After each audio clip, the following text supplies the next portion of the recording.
parti. C'est le grand débat des vraies voix sur Sud Radio, le grand débat autour de la violence. Cette violence que chacun ressent. Hier au sommet du G7, Emmanuel Macron a admis pour la première fois l'existence d'un ensauvagement. Mais oui, mais à la différence du ministre de l'Intérieur Gérald Darmanin, eh bien le chef de l'État, lui, a plutôt ciblé les réseaux sociaux. La violence des discours sur Internet entraîne, selon Emmanuel Macron, l'explosion de la violence réelle. Et pas qu'en France, dans tous les pays, selon le chef de l'État. Est-ce que vous partagez son avis? Les réseaux sociaux sont-ils responsables de la violence? Pour le moment, vous dites non à 72% sur le compte Twitter de Sud Radio. Vous continuez de voter, puis vous nous appelez surtout 0826 300 300. On va vous écouter dans un instant. C'est le grand débat des vraies voix. Nous ne pouvons plus nous résoudre à assister passivement au déchaînement de la haine sur les réseaux sociaux. La haine en ligne, justement. Ces géants du net ne font pas assez contre la haine en ligne. Comportement haineux sur Internet. Cette haine qui pourrit la vie. Twitter a suspendu 270 000 comptes pour incitation à la haine. Contrôler la haine, limiter sa diffusion. J'ai une haine, vous pouvez pas savoir. Dans notre pays, on voit une montée des violences. Mais elles ont deux racines profondes. Les inégalités et l'ensauvagement des discours sur les réseaux sociaux. Sud Radio, les vraies voix. Le débat est ouvert. L'amour est comme l'oiseau de Twitter. Les réseaux sociaux sont-ils responsables de la violence, comme le dit Emmanuel Macron? Beaucoup de votes et vous dites non, ça a beaucoup monté. Vous dites non à 92% sur le compte Twitter de Sud Radio. Le grand débat, c'est avec Laura Tenoudji, Philippe Bilger, Michel Pouzol et notre invitée, la députée Annie Genevard. Bonsoir. Bonsoir. Bonsoir Madame la députée. Bonsoir. Députée Les Républicains du Doubs, vice-présidente LR de l'Assemblée nationale. Je vous présente Michel Pouzol, Madame la députée, Philippe Bilger, Laura Tenoudji. Est-ce que vous partagez l'avis d'Emmanuel Macron? Toute cette violence a un point en commun et son origine, Internet, Twitter, Facebook, Instagram, les réseaux sociaux. Annie Genevard? Ah pardon, je n'avais pas compris. Est-ce que le chef de l'État a raison, Madame la députée? L'origine de ces violences, ce sont les discours haineux sur les réseaux sociaux. D'abord, j'observe avec intérêt que le chef de l'État, après il y a un an avoir dénoncé le terme d'ensauvagement, l'utilise. Ça veut dire qu'il y a quand même une prise de conscience de la situation. J'ajoute que si les réseaux sociaux ne sont pas une cause, ils en sont assurément un symptôme. Ils participent à cette violence générale qui traverse notre pays aujourd'hui, et les chiffres sont là pour l'attester, puisque les coups et blessures volontaires ont augmenté de plus de 20% en 3 ans, les homicides de 9%, les violences contre les policiers, les gendarmes, les personnes dépositaires de l'autorité publique de plus de 20%. Donc on voit bien que cette violence, et aujourd'hui encore, un adolescent de 16 ans a été tué à coups de couteau à Rouen à la suite d'une rixe entre bandes. Donc les exemples, il ne se passe pas un jour sans qu'on ait un fait divers abominable à l'égard d'une femme, à l'égard d'un jeune. Donc je veux dire, la violence sur les réseaux sociaux, elle est absolument certaine. D'ailleurs, le projet de loi contre le séparatisme va durcir les peines lorsque ces violences s'exerceront à l'encontre d'un mineur, mais ça n'est pas une cause, c'est une des formes que prend la violence aujourd'hui dans notre pays. Selon Emmanuel Macron, effectivement, c'est tout part des discours haineux sur les réseaux sociaux. Est-ce que Emmanuel Macron ne fait pas un déni de réalité? Est-ce que c'est pas la société qui est de plus en plus violente? Alors, évidemment, quand on dit la société, c'est une façon presque d'évacuer le problème. Il y a des responsables de cette violence et il faut pouvoir les identifier et les traduire en justice. Et je pense à Mila en particulier. Le fait que le procès se soit ouvert à l'égard de ceux qui ont appelé au meurtre de Mila est finalement rassurant. Ça veut dire que l'anonymat n'existe pas sur les réseaux sociaux. Et quand on veut poursuivre, on le peut. Mais lorsque les proportions sont aussi importantes, je crois qu'il y a eu plus de 100 000 menaces de mort à l'égard de Mila, il est bien évident que ça interroge aussi la responsabilité des réseaux sociaux eux-mêmes. Et qu'on ne peut pas laisser prospérer. Mais nous-mêmes, nous en sommes les victimes, les acteurs politiques. Lorsque nous prenons des positions sur tel ou tel sujet, on voit se déchaîner la horde des malfaisants qui nous abominent d'injures sur telle ou telle prise de position, dans un sens ou dans un autre d'ailleurs. Et voilà, donc c'est Et puis malheureusement, les médias relayent tout ça parce que les réseaux sociaux, combien de Français sont vraiment connectés sur les réseaux sociaux, Twitter, Facebook, Philippe Bilger? Finalement, peu de Français. Ah, je ne sais pas, mais en tout cas, moi, je le suis. Oui, bah vous l'êtes. Non, mais c'est vrai, Michel Pouzol, peu de Français sont connectés finalement. En proportion, effectivement, on a l'impression qu'on les polémiques qui naissent sur les réseaux sociaux, les Français s'en fichent. On est sur des grosses minorités. C'est ça la question. On est sur des grosses minorités qui tournent en boucle. D'ailleurs, certains médias reprenant ça comme un amplificateur, et on est effectivement dans une sensation oppressante de cette violence-là, et qui se déchaîne parfois comme une vague, parce que c'est ça, ce phénomène d'espèce de vague, de horde qu'on voit apparaître, qui est complètement... C'était valable pour ce qu'on disait sur le harcèlement tout à l'heure, aussi scolaire. C'est ce phénomène de meute, de horde, qui, je ne sais pas, rend les choses très complexes. Ouais. Philippe Bilger. Madame la députée, je ne vous quitte pas, puisque j'ai eu le plaisir de vous entendre samedi sur France Culture. Mais là, je voudrais me permettre de ne pas poser une question directement. Moi, je pense que le chef de l'État, après avoir refusé, vous l'avez rappelé, le terme d'ensauvagement pour des délits et des crimes qui représentaient, eux, un véritable ensauvagement, cherche à nouveau à diluer une responsabilité en accablant les réseaux sociaux et l'inégalité française. Il oublie une chose fondamentale, à mon avis, c'est que la montée de la violence vient notamment de la faiblesse de l'autorité de l'État et de la faiblesse des instances régaliennes. Et je trouve qu'il a, comme toujours, une sorte de condescendance d'intellectuel en visant uniquement les réseaux sociaux qui seraient le seul vecteur des violences d'aujourd'hui, alors qu'il les amplifie, il les diffuse. Mais on ne peut pas dire que l'ensauvagement résulte des réseaux sociaux. C'est une absurdité. Annie Genevard. Qu'en pensez-vous, madame? Écoutez, je suis assez d'accord. Et j'avais noté avec beaucoup d'intérêt une tribune qui était parue de Jean-Éric Schuttel, qui a été secrétaire général du Conseil constitutionnel, qui disait en substance que les réponses à cette violence, évidemment, elles sont pénales. Il faut pouvoir modifier. On a fait aux Républicains un certain nombre de propositions pour réarmer l'État régalien, qui aujourd'hui est faible. On le voit, l'autorité de l'État est partout mise à mal. Mais il y a tout un état d'esprit de la société à changer. Et là, ça passe par des réponses qui soient bien ajustées aux faits qui sont commis. C'est traquer la violence partout où elle s'exerce et la punir.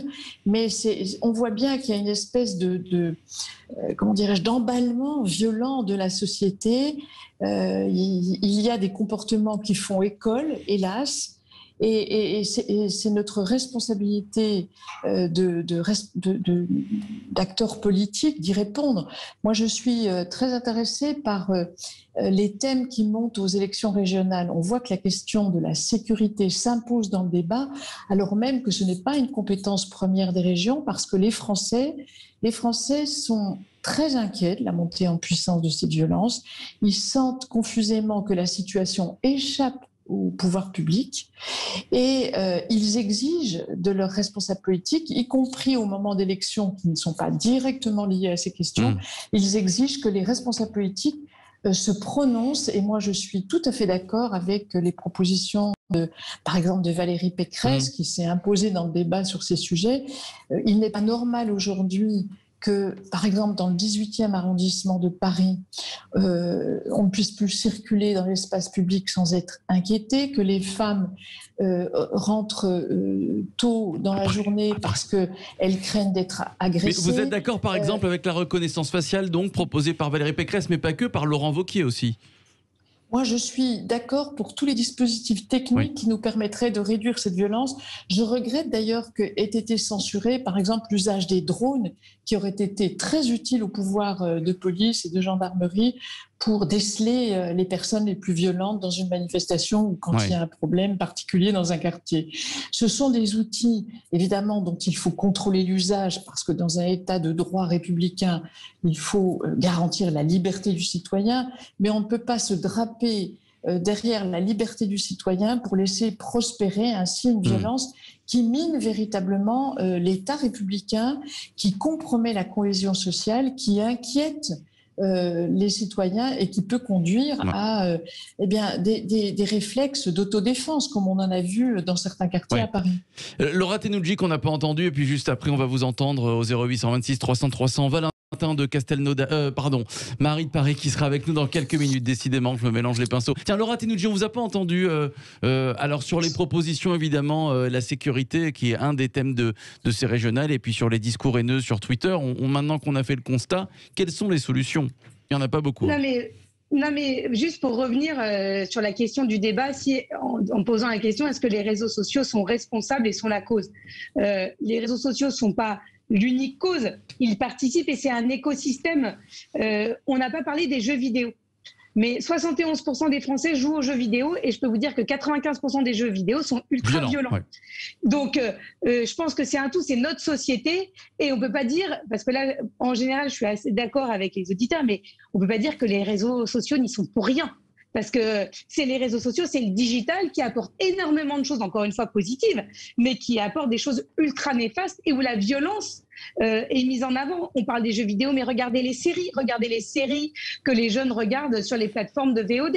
C'est très, très, très violent. Je ne suis pas sûre que à l'âge, quand on est adolescent, nous, on avait accès à autant de violence aussi facilement. Donc, la violence est banalisée. Elle est banalisée verbalement, elle est banalisée physiquement. Et effectivement, pour rebondir sur les mesures qui sont proposées, il faut réagir avec notre époque. Or, aujourd'hui, on le sait, la CNIL, la loi qui empêche justement, vous parlez de reconnaissance faciale, elle date des années 70. Dans les années 70, on n'avait pas les mêmes problèmes. Donc il est temps aussi de faire évoluer nos institutions. Et tant que nos institutions n'évolueront pas, eh bien il n'y aura pas de solution, on parlait de solutions efficaces. Ça sera que des... Voilà, on va juste faire des micro-solutions qui vont durer vraiment très peu de temps. Les réseaux sociaux sont-ils responsables de la violence? 0826 300 300. Marie est avec nous. Bonsoir Marie. Bonsoir à tous. Bonsoir, comment allez-vous Marie? Très très bien, merci. Très bien, on vous écoute Marie. Je ne suis pas en parfait accord avec M. Wilgers qui d'abord la violence elle est partout. Là on parle de faits divers qui sont dramatiques bien sûr, des coups de couteau, tout ça, mais je suis désolée de vous dire que la violence elle est partout. Je suis chef d'entreprise, une employée l'année dernière m'a traité de tous les noms. Heureusement pour moi il y avait un témoin, donc c'était une mise à un licenciement sec. Mais je veux dire la violence elle est partout parce qu'il n'y a plus de respect, il n'y a pas de répression. Ce matin je me suis rendue dans un centre d'impôt, voilà, j'ai fait la queue comme tout le monde, ils avaient perdu mon dossier. Donc, ils ne voulaient pas reconnaître que j'étais venue là. Enfin bref, c'est une petite parenthèse. Je suis revenue à mon bureau, j'ai pris mon dossier, j'ai dit au vigile qui était à la porte, je ne vais pas refaire la queue puisque je viens de passer. Il m'a dit non, mettez-vous là. Eh bien, il faut voir avec quelle violence le monsieur, l'agent qui travaille aux impôts m'a reçu. Donc, je veux dire, là, on parle de la violence physique, de la violence, mais on subit la violence au quotidien. Verbal, moral. Parce que tout le monde s'en fout, parce que de toute façon, derrière, il n'y a pas de répression. Voilà, il n'y a pas de répression. Et effectivement, on se sent en insécurité partout. Annie Genevard. Oui, alors ce qu'évoque Marie est tout à fait symptomatique. Je pense qu'il y a une perte de civilité. Il y a la violence dure, celle qui conduit à l'agression physique ou verbale, mais il y a aussi au quotidien une perte de civilité par défaut d'éducation. Tout ce qui fait l'harmonie des rapports sociaux tend à s'effacer. Et je crois aussi que... C'est générationnel, ce sont les 25, 30, 35 ans? Non, je ne dirais pas cela, parce qu'il y a des jeunes qui sont parfaitement bien éduqués. Je crois aussi qu'il y a une forme de déréalisation de la violence. Et je crois en effet que les jeux vidéo et la violence au cinéma ou dans les séries peut être un des éléments d'explication, mais en réalité, je pense qu'il y a une convergence de faits.